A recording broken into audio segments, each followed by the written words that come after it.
Job 23, le verset 12 nous dit, je n'ai pas abandonné les commandements de ses lèvres. Amen. Amen. Parce que le Dieu que nous servons, c'est un Dieu qui parle. Alléluia. Dieu parle. Quelqu'un dit avec moi, Dieu parle. Dieu parle. Alors tout ce que Dieu dit, tu dois les observer. Tu dois les garder. Et Job, vous savez la situation de Job. Amen. Job, c'est quelqu'un qui est intègre, qui craint Dieu, à qui Dieu a un plan merveilleux. Vous savez, dans le livre de Jérémie, Dieu a dit, voici les plans que j'ai pour vous. Les plans de bonheur et non de malheur. Alors, tu ne peux pas rentrer dans le plan de Dieu sans Dieu lui-même. Touche quelqu'un, dis-lui, tu ne peux pas rentrer dans le plan de Dieu sans Dieu lui-même. Tu ne peux pas rentrer dans le plan de Dieu sans Dieu lui-même. Alléluia. Parfois, nous allons plus vite que Dieu. C'est pour cela que je vous parle. Sur le chemin de la destinée, tu as besoin d'être patient. Amen. Parfois, nous voulons la chose plus vite que Dieu. Mais c'est Dieu qui a un plan pour toi. Il sait à quel moment de ta vie, ce qu'il a prédestiné pour toi doit s'accomplir. Amen. Il nous dit qu'il est le Dieu qui ouvre et personne ne peut fermer. Est-ce que tu attends que le plan de Dieu s'accomplisse dans ta vie ou tu veux aller plus vite que Dieu lui-même? Dieu avait un plan pour Abraham. Il savait que ce plan va s'accomplir à 100 ans d'Abraham.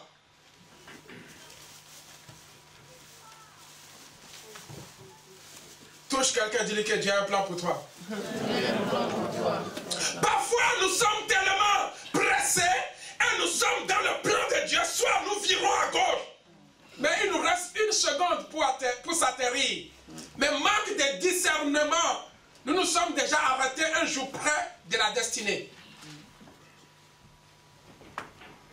Amen.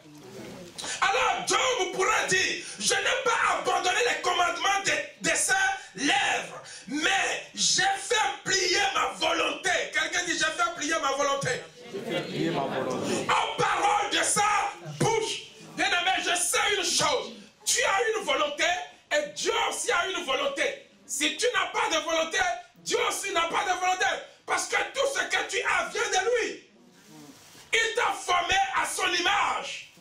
Tu es né, Dieu aussi a un nez. Amen. Tu as une oreille, Dieu aussi a une oreille. Tout ce que tu as, Dieu aussi le possède. Tu marches, il marche plus vite que toi. Tu sens, il sent mieux que toi. Tu vois, il voit très bien que toi. Tu entends, il entend encore merveilleusement que toi. Qu'as-tu? Et que Dieu n'a pas le meilleur. Amen. Ce que tu as vient du meilleur de Dieu. Donc tu ne peux pas avoir plus que Dieu. Alléluia. Touche quelqu'un, dis-lui, tu ne peux pas avoir plus que Dieu. Tu ne peux pas avoir plus que Dieu. Arrivé un moment dans notre vie, il faut que nous nous arrêtons et nous plions notre volonté aux paroles de Dieu, de sa bouche.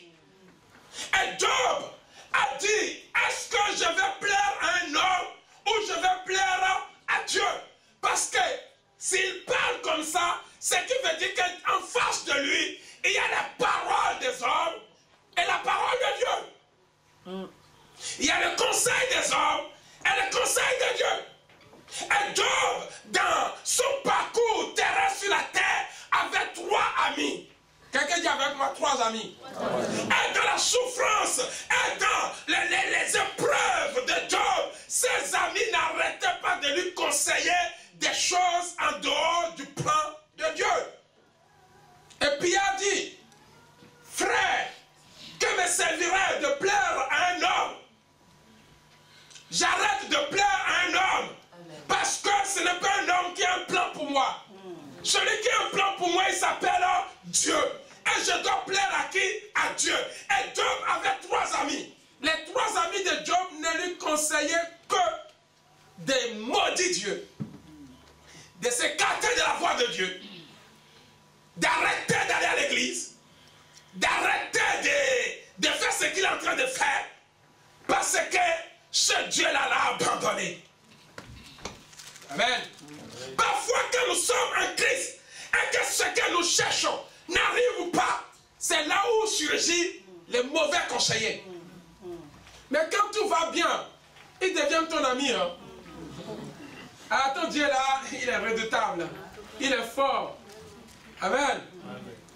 Quand nous avons peut-être commencé ce ministère, il se moquait pour dire, mais on verra. Mais quand Dieu a commencé par agir, parfois il commence à acclamer. Et les mêmes commencent à dire, non, c'est certainement ils ont touché quelque chose. Amen. Tellement il y a des amis qui ne connaissent pas le plan de Dieu. Et Job pourrait dire, maintenant j'arrête d'écouter les hommes. Touche quelqu'un, dis-lui, arrête d'écouter les hommes. Amen. Je préfère toujours, quelle que soit la chose, garder les commandements de ses lèvres et plier mes genoux aux paroles de Christ. Bien-aimé, il est temps pour que nous nous effaçons et que Christ soit élevé dans notre vie. Amen. Il est temps que nous nous apprenons à se taire pour que Christ continue à parler en nous. Alléluia. Bien-aimé, si nous ne plions pas notre volonté aux paroles, qu'est-ce que la parole de Dieu te dit de faire? Une fois que tu n'obéis pas, c'est que tu obéisses à ta propre volonté. Or, ta propre volonté ne t'amènera nulle part. Il n'y a que lui seul qui est capable de t'amener dans son plan, dans ta destinée. Or, cette destinée, c'est lui qui te l'a donnée.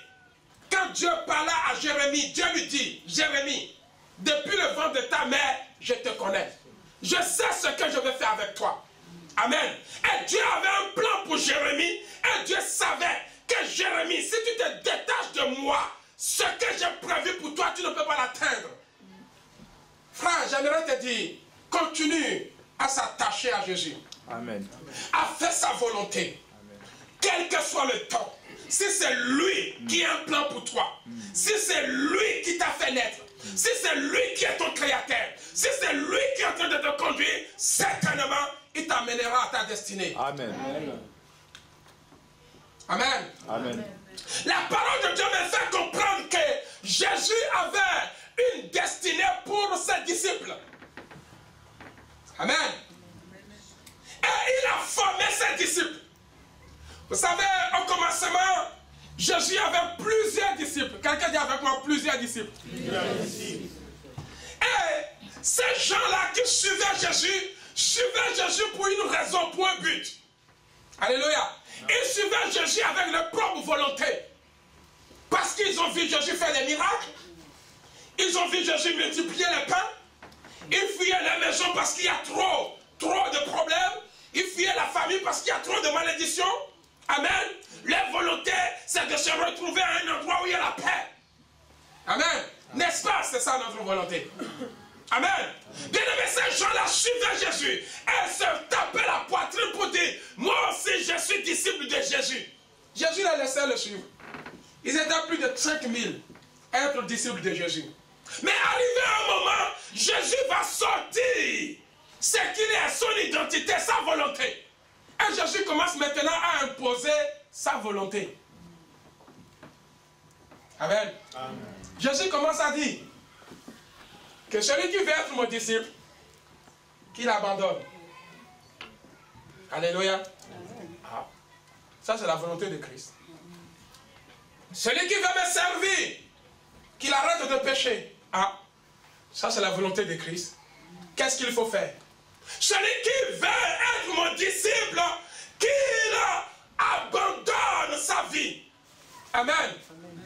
Ah, ça c'est la volonté de Christ. Bien aimé, quand nous sommes dans notre volonté, nous avons des ailes. Mais quand la volonté de Christ commence à s'imposer, nous commençons par se freiner.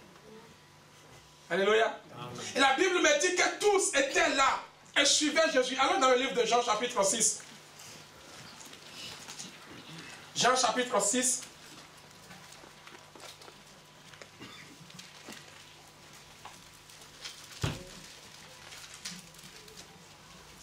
À partir du verset... Jean chapitre 6.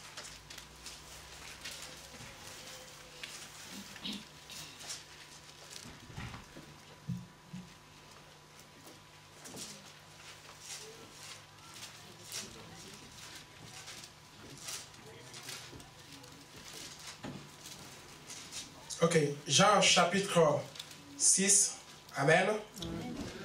À partir du verset 60... À partir du verset 62.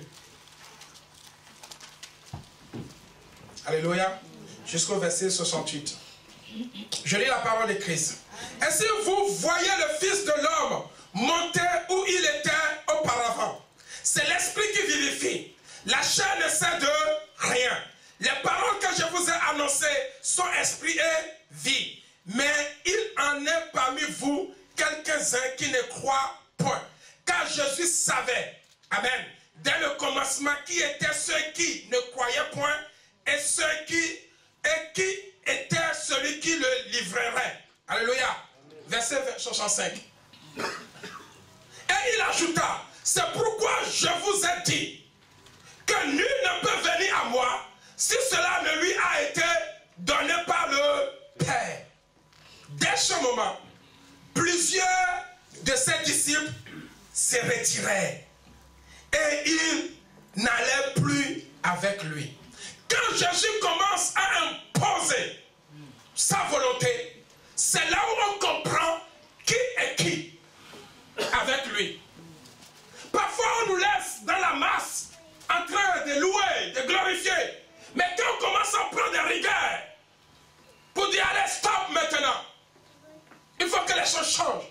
C'est là où on voit des gens commencer à se retirer. Parce qu'ils venaient avec leur propre volonté. Avec leur désir. Bien aimé, tu peux venir à l'église avec ta propre volonté. Mais sache-le que là où il y a ta volonté, il y a aussi la volonté de Dieu. Amen. Amen. Le verset 66 nous dit, dès ce moment, plusieurs de ses disciples se retirèrent et ils n'allaient plus avec lui.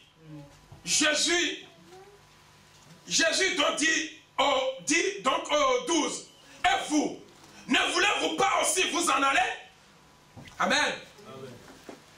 Alléluia. Amen. Jésus va se rapprocher à ces 12 qui lui restent. Et vous, qu'attendez-vous? Et Pierre va prendre la parole. Où allions-nous?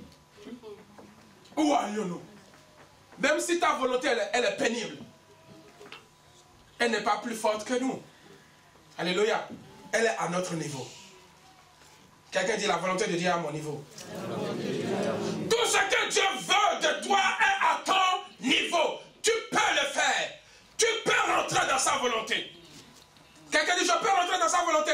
Dieu ne met jamais une barrière au-dessus de tes capacités. Amen. Amen. Ce qu'il te dit de ne pas le faire, il sait que tu peux ne pas le faire. Mais c'est toi qui ne veux pas. Alléluia. Et Pierre prit la parole et dit, Seigneur, où allions-nous? Alléluia. Où allions-nous? Loin de nous cette pensée de ne pas obéir et de ne pas faire ta volonté. Mais Jésus avait un plan pour les 12. Le plan que Jésus avait pour les 12, ce n'est pas le même plan que Jésus a pour les 5000. Amen. Le plan que Jésus a pour les 12 se trouve dans le livre de Matthieu 28, verset 19, et où il est dit, allez partout dans le monde entier, prêchant la bonne nouvelle. Autrement dit, Jésus voulait que ses disciples soient ses témoins. Donc le plan ou la destinée des 12 disciples, ce n'est que d'être les témoins de Dieu. Leur vie n'était focalisée à être témoin de Jésus. Mais comment maintenant rentrer dans cette destinée? Comment rentrer dans ce plan? C'est ça le souci. Ils connaissent le plan de Dieu pour eux. Dieu ne les a pas dit, allez multipliez-vous sur la terre. Non, il en a dit à Adam et à Ève.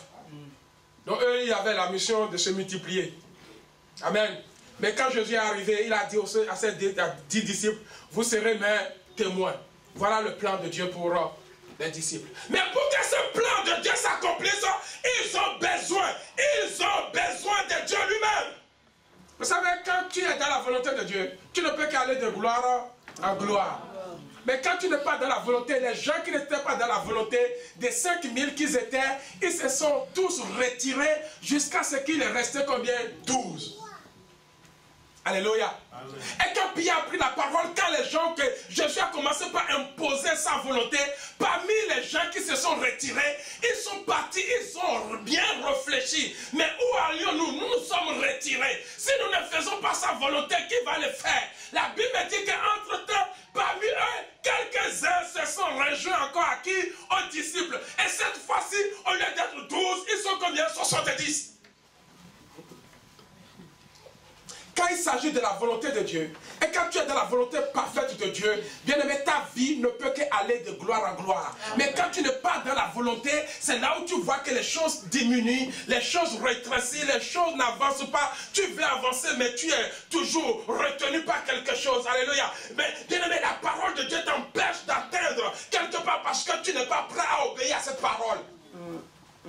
Et Dieu dit à ces 70, voici j'ai un plan pour vous. Il va recommander à ces 70 d'aller de ville en ville pour prêcher l'évangile. Mais il savait que si, pour que le plan de Dieu puisse s'accomplir dans les vies, ils ont besoin de Dieu lui-même. Amen. Amen. Touche quelqu'un, dit tu as besoin de Dieu pour que le plan de Dieu s'accomplisse dans ta vie. Alléluia. Et le Seigneur va dire à ses disciples, pour que vous deveniez mes témoins en Judée, à la Samarie, en Galilée et à tous les extrémités de la terre, vous avez besoin d'une seule chose, le Saint-Esprit. Bien-aimé, tu ne peux jamais accomplir ou atteindre la destinée de Dieu sans le Saint-Esprit. Amen. Et Dieu va le dire, pour que vous soyez des témoins, il faut que vous m'attendiez dans la chambre haute. La Bible me fait comprendre que le jour où les disciples ont accepté de faire la volonté de Dieu, ils sont encore devenus plus nombreux qu'au départ. Amen. Quand tu marches dans la volonté de Dieu, ta vie ne peut qu'aller de croissance en croissance. Amen. Amen. La Bible me dit que de 70, ils se retrouvent à combien? À 180, à 120. Et c'est 120 qui se retrouvent maintenant dans la chambre haute. Cherchant quoi? La volonté pour atteindre quoi? La destinée que Dieu a déjà prédit sur les vies. Dieu dit, vous serez mes témoins. Mais ils ne peuvent pas être les témoins de Christ si le Saint-Esprit n'est pas en eux. Bien-aimé, tu ne peux pas atteindre la volonté de Dieu. La volonté de Dieu pour toi, peut-être c'est le mariage. Mais tu ne peux pas obtenir le mariage sans Dieu. Oui. La volonté de Dieu pour toi, c'est d'être quelque chose dans cette vie, je ne sais pas quoi. Mais tu ne peux jamais l'atteindre sans Dieu lui-même. Il faut que tu arrives à placer le Saint-Esprit devant toi. Quelqu'un dit, touche quelqu'un dit, place le Saint-Esprit devant toi. Amen. Amen. Jésus a fait comprendre à ses disciples, non seulement ils vont de gloire en gloire, de 70, ils se retrouvent, de 12, ils se retrouvent à 120, ils se retrouvent dans la chambre haute. Et le Seigneur a dit, pour atteindre votre destinée, ou ce que j'ai réservé pour vous, vous avez besoin du Saint-Esprit. Amen. Parce que quand le Saint-Esprit va venir en vous, il va vous enseigner les voies, les mauvaises et les vraies, les faux et les vrais, pour que vous ne détourniez ni à gauche, ni à droite. Bien aimé, sans le Saint-Esprit, tu ne peux que commettre des erreurs et des erreurs. Et tu n'en finiras jamais d'en commettre parce que tu ne laisses pas le Saint-Esprit devant toi. Amen. La Bible fait comprendre que quand ils étaient tous dans la chambre haute, ils ont commencé à jeûner, à prier. Près de 50 jours, le Saint-Esprit est venu. Et quand le Saint-Esprit est venu, c'est alors que chacun a pu rentrer dans sa destinée. Et la première prédication de Pierre, il a dit, mes frères, mes bien-aimés, ce Jésus que vous voyez, alléluia, ou ces frères que vous voyez, pour qu'ils puissent rentrer dans leur destinée, ce n'est ni par leur force, ni par leur intelligence, mais ils ont tous attendu pendant 50 jours à ne rien faire. À ne rien faire, parce qu'ils savent que sans le Saint-Esprit, ce que Dieu a déclaré dans leur vie ne peut pas s'aboutir. aboutir. Et vous les voyez maintenant, ivres du Saint-Esprit, et ils sont dans leur destinée. Vous ne pouvez plus les arrêter, c'est trop tard. Et parce que nous sommes remplis de la personne qui va nous conduire jusqu'à la destinée. Et la parole déclare quand Pierre fut saisi du Saint-Esprit, alléluia, sa première prédication de gloire en gloire, 3000 âmes se sont rajoutées. Quand tu es dans la volonté de Dieu, tu ne peux qu'aller de gloire en gloire. Amen. Dieu avait un plan pour Israël. Écoutez-moi bien. Il avait un plan pour Israël. Le plan que Dieu a pour Israël, c'est que chaque Israélite, sans exception, se retrouve à Canaan. Mais il sait que ce plan, ils ne peuvent pas l'accomplir d'eux-mêmes. Ils ont besoin de quelqu'un qui peut les conduire. Quelqu'un se lève et dit gloire à Jésus. Gloire à Jésus. Touche quelqu'un et dis-lui, place le Saint-Esprit devant ta vie. Bien-aimés, si notre assemblée, nous n'arrivons pas à placer le Saint-Esprit devant nous, nous n'arriverons jamais. Bien-aimés, le plan de Dieu pour Israël ne dépendait pas de Moïse. Moïse n'est qu'un éducateur. Alléluia. Un leader. Amen. Une image qu'il faut respecter. Mais ce n'est pas Moïse qui était devant le peuple. C'était autre chose qui était devant le peuple. Amen.